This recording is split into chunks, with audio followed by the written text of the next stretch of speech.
रानी शिवन्या, आप मानते क्यों नहीं कि मैं आपकी रानी शिवन्या नहीं हूँ, मैं शिवम हूँ। आपसे विनती है कि मुझे फिर से आदमी बना दीजिए, मैं औरत नहीं हूँ। और कहाँ ले आए आप मुझे? घर जाना है मुझे, प्लीज़।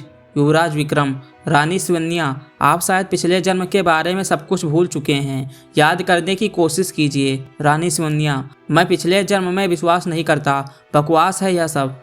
युवराज विक्रम, आपको विश्वास करना होगा, याद कीजिए, मुझे देखिए गौर से, आप मेरी धर्मपत्नी हैं, इस कुंडल राज्य की महारानी हैं। रानी शिवन्या, कुंडल राज्य? कैसे आया मैं इधर? मैं आदमी से औरत कैसे बन गया? युवराज विक्रम, यह प्रकृति का नियम है, आप इस जन्म में एक औरत हैं और इसलिए जब मैं यात्रा करके भविष्य से आपको यहाँ ले आया तो आप स्वाभाविकता से ही औरत बन चुके हैं। रानी शिवन्या, मतलब मैं अगर यात्रा करके अपने समय पर फिर से चला गया तो फिर से आदमी बन जाऊंगा। युवराज विक्रम, हाँ शायद, लेकिन आप यह नहीं कर सकते, हम होने नहीं देंगे।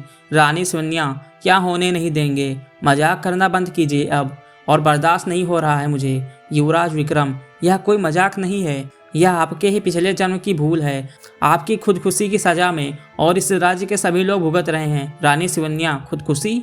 युवराज विक्रम, हाँ, वो छोटा सा पर्वत देख रही हैं आप? आज से ठीक 21 दिन पहले वहां जाकर आपने अपनी जान दे दी थी। रानी शिवन्या, पर क्यों? युवराज विक्रम, मुझ जैसे पापी के लिए। रानी शिवन्या, पापी? युवराज विक्रम, हाँ पापी, मुझे पाप का एहसास मिल गया अब, मुझे क्षमा करें, मैं आपको कभी भी एक रानी का दर्जा नहीं दे पाया, मैंने आपको बहुत कष्ट पहुंचाया है, अब और नहीं, मुझे पापों का प्रायश्चित करना होगा, आपको रानी के रूप में स्वीकार करके एक नई शुरुआत करेंगे। रानी शिवन्या, लेकिन इसमें समय का संतुलन बिगड़ जाएगा। युवराज विक्रम, अगर आपको अभी सब कुछ बता दिया तो आप कुछ नहीं समझेंगे, बस यह समझिए कि समय का संतुलन ठीक रखने के लिए हम सब यह कर रहे हैं। रानी शिवन्या, नहीं नहीं, यह नहीं हो सकता, आप लोगों की कोई भूल है, मेरा नाम शिवम है, मैं एक लड़का हूँ जन्म से, मेरा कोई पहला जन्म दूसरा जन्म नहीं है। हेलो, कोई है? मुझे बचाओ, देखो मुझे छोड़ दो, वापस जाने दो, उसके बाद तुम जो चाहे करना। युवराज विक्रम, शांत हो जाइए रानी शिवन्या, आपका यह स्वभाव रानी होने के नाते शोभा नहीं देता, भूलिए मत कि आप इस राज्य की रानी हैं, और अगर आप फिर से भविष्य में चले गए तो यह राज्य तबाह हो जाएगा, कुंडल राज्य के असंख्य प्रजा कुलदेवी के श्राप से मारे जाएंगे। मेरा आपसे हाथ जोड़कर विनती है कि आप पिछले जन्म को याद कीजिए। रानी शिवन्या, आप बार बार समझते क्यों नहीं?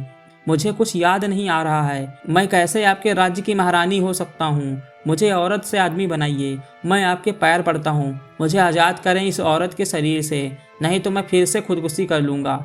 युवराज विक्रम, नहीं नहीं, ऐसा मत बोलिए आप, और पाप मत बढ़ाइए। अच्छा ठीक है, मैं एक शर्त पर आपको फिर से समय यात्रा करके भविष्य में ले जाऊंगा। रानी शिवन्या, कैसा शर्त? युवराज विक्रम, 2 दिन बाद बसंत पंचमी है, अभी से उस बसंत पंचमी के रात तक आपको इस राज्य की रानी बनके रहना होगा, और उसके बाद भी अगर आपको कुछ याद नहीं आए तो आपको फिर से मैं भविष्य में, मतलब आपकी वर्तमान में ले जाऊंगा। यह राजा विक्रम का वादा है। रानी शिवन्या, ठीक है, लेकिन बसंत पंचमी तक मुझे कुछ याद नहीं आया और आप अपने वादे से मुकर गए तो मैं खुदकुशी कर लूँगा। युवराज विक्रम, नहीं नहीं रानी शिवन्या, ऐसा बिल्कुल नहीं होगा। रानी शिवन्या विक्रम के साथ राजमहल पहुंची और दासियां उन्हें लेकर उनके कमरे में ले गई। दासियों ने उन्हें स्नान कराया और रानी की तरह तैयार किया। रानी शिवन्या को यह सब अजीब लग रहा था, लेकिन वह बसंत पंचमी के आने का इंतजार कर रही थी। इन 2 दिनों में रानी शिवन्या को अपने पिछले जन्म के बारे में कुछ चीज़ें याद आ रही थी। इसके साथ वो युवराज विक्रम की ओर आकर्षित होने लगी थी।